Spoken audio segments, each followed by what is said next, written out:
Hey everyone, Crisis here. Recently, across social media, many people have posed the question that when accounting for all of his equipment, skill, intellect, and character motivations, could Batman from Arkham Knight survive the events of Spider-Man PS4 and vice versa? To help answer that question, I have the professional Insomniac Spider-Man connoisseur, Collinsworld. As the resident Insomniac Spider-Man Dick Rider here, I will be tackling if Spider-Man was in the events of Arkham Knight on my channel, so make sure y'all go watch that if you want. Seeing as I've already determined that the likes of PS4 Spider-Man and his Rogues Gallery are reasonably more powerful than this version of Batman and the like, we'll be simply granting the Dark Knight the strength and speed of Insomniac Spider-Man. Seeing as I think most people want to know how he'd perform given his contrasting methods of fighting, deduction, travel, as well as personality compared to Spider-Man. In my opinion, people most want to know if Batman could circumvent or deal with the overall incident of Devil's Breath, Otto versus Norman, and the like. Not necessarily if he could simply fight all of Spider-Man's villains in a gauntlet. Basically, we're just going to be taking Arkham Batman with all of his canon character traits, equipment, skills, etc. And we're just going to be having him basically just replace Spider-Man in his universe. So he has pretty much identical relationships to the likes of Yuri, but for the sake of the video, we're just going to call her Jim Watanabe. And just like Spider-Man, the police don't really trust him as a whole. He's had prior run-ins with most of the villains in the game, just stuff like that. And any deviations from the game are literally just there to better service the flow of the scenario, which will be specified later on. And Batman will also have access to all his vehicles, gadgets, equipment, technology, yada yada yada, as that's pretty much just all the stuff that Batman has access to during the Arkham series.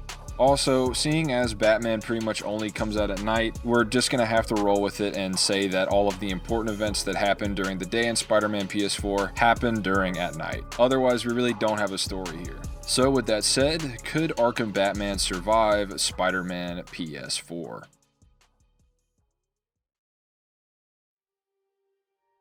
The opening missions of the game play out pretty much one-to-one to the original. Batman defeats Kingpin, who is subsequently arrested, creating a power vacuum in New York City. Bruce Wayne, acting as the empathetic philanthropist, would check in on Otto Octavius' progress. Impressed by the engineer's talents and apparent dreams for a better tomorrow, Wayne ensures his continued funding of Otto's projects and makes his way onto his nightly patrol. Batman would then meet up with Yuri, who'd inform him of the police towers, tuning into their frequencies, mapping out the city one by one. After stopping a few small crimes and telling Gloria about the wheat cakes, daylight would come and Bruce would go check in on Feast. But for the sake of keeping it thematic to Bruce's backstory, you can just imagine Feast as an orphanage. Aunt May and Martin Lee still work there, and they are both close enough with Bruce as he funds a good portion of the establishment. And just like in the game, later on Batman would learn of the break-in at the Fisk Estate Museum, whatever you call it. The role of MJ is a little complicated. For the sake of a narrative, it could either just be Mary Jane chasing a story like in the canon game, with a similar relationship to Batman as Barbara Gordon during Arkham Origins, with Wayne begrudgingly working alongside her,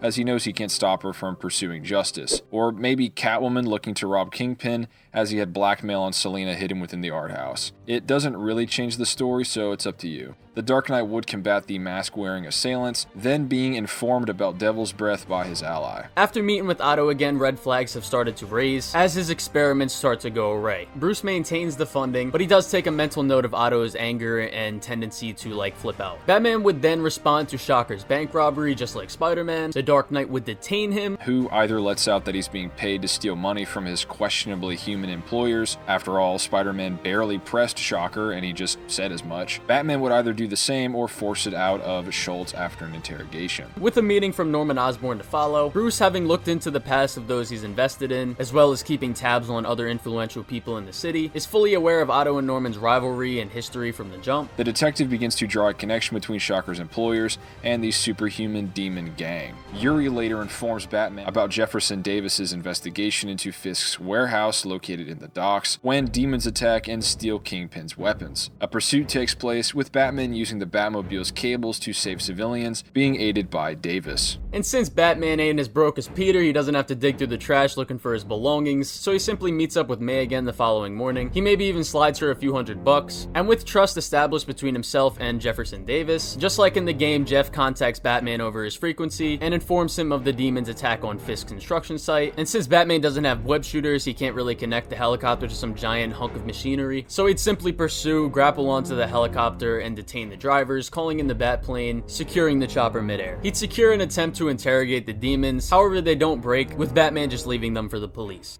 The following day, Davis's award ceremony is bombed by Mr. Negative, with Bruce Wayne's lack of danger sense unfortunately allowing Lee to go unrecognized. More or less the same events play out as the actual game. Wayne is KO'd, Davis is killed, and Miles wanders around for a bit. It's a little fanficky, but maybe Miles' mom also dies in the blast, drawing a parallel between himself and Bruce, or maybe it's the same as canon and Miles is more like Tim Drake with a surviving parent. Feeling responsible, as he always does, Bruce Wayne would attend Jefferson's funeral and comforts Miles. More motivated than ever, the Dark Knight would, that night, return to the scene of the crime, using his forensic abilities and technology to deduce that it was Martin Lee who set off the initial explosion. He could do this through a variety of ways, and possibly due to having more time on his hands compared to Peter, he'd be able to apply his extensive tools and means of data analysis to come to this conclusion.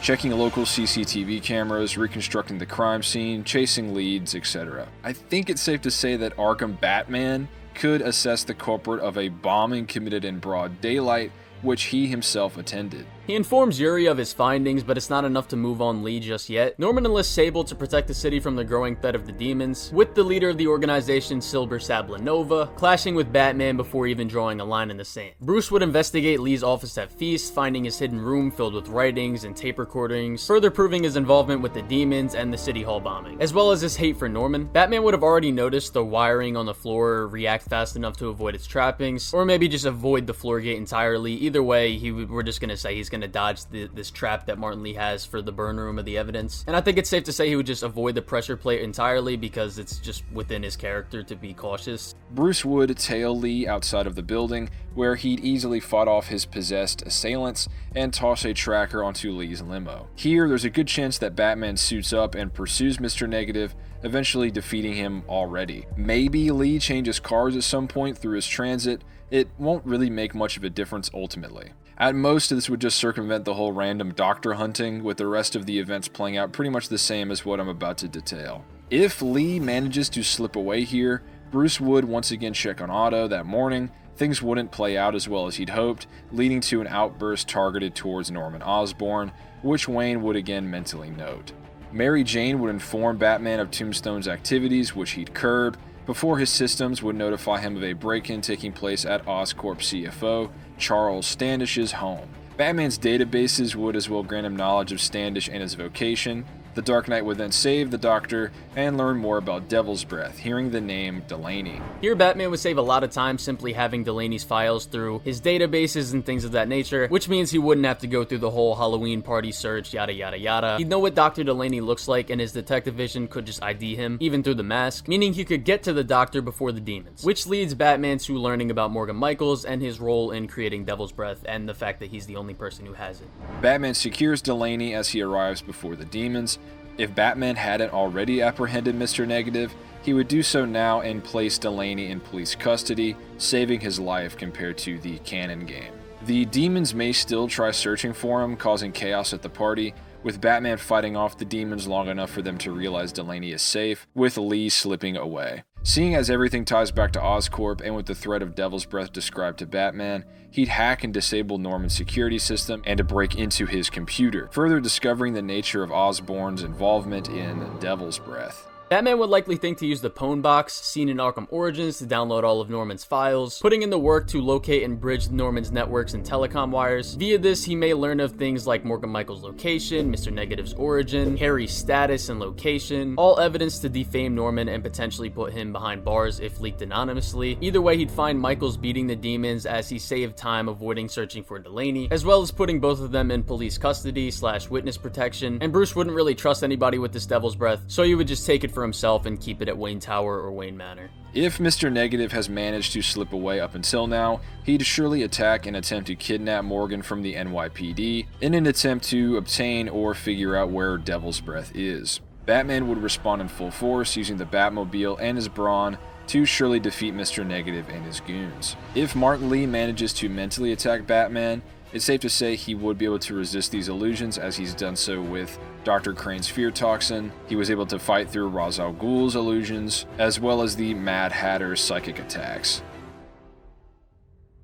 With Lee now in the raft already, the attack on Grand Central Station never happens. Maybe Batman would be free enough that night to save Miles, perhaps inspiring him, and with this new timeline of events, Otto would showcase his octopus arms to Bruce.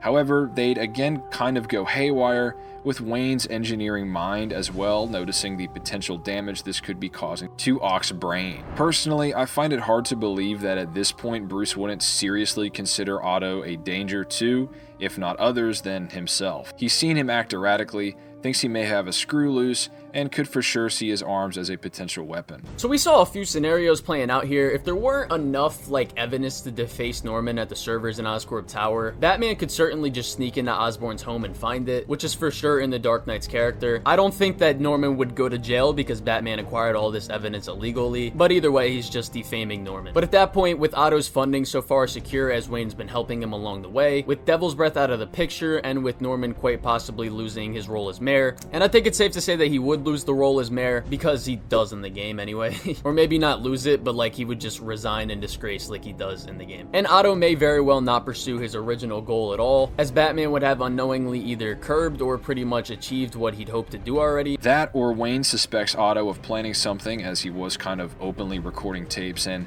illustrating his raft attack at this point. So if Batman has the time, or perhaps bugged Oc's lab just to account for all possibilities, a 1v1 confrontation between the Dark Knight and Doc Ock could take place there, with Batman eventually being victorious. Keep in mind that at this point, the Dark Knight never would have fought the Sinister Six, having his bones broken or worse. He also has equipment like remote hacking devices or freeze grenades to further aid in his handling of Oc's arms. So if he was just as strong and fast as Spider-Man, he'd be far less fatigued compared to Peter by the end of his game, with unique weapons and talents to enable his victory against Octavius. So that means that, based on Arkham Batman's skills, equipment, and methods, Mr. Negative is imprisoned earlier, the Grand Central Station attack never happens, the raft breakout doesn't take place, Devil's Breath never infects the city, May doesn't die, and Norman Osborn probably loses his job and flees the country at best.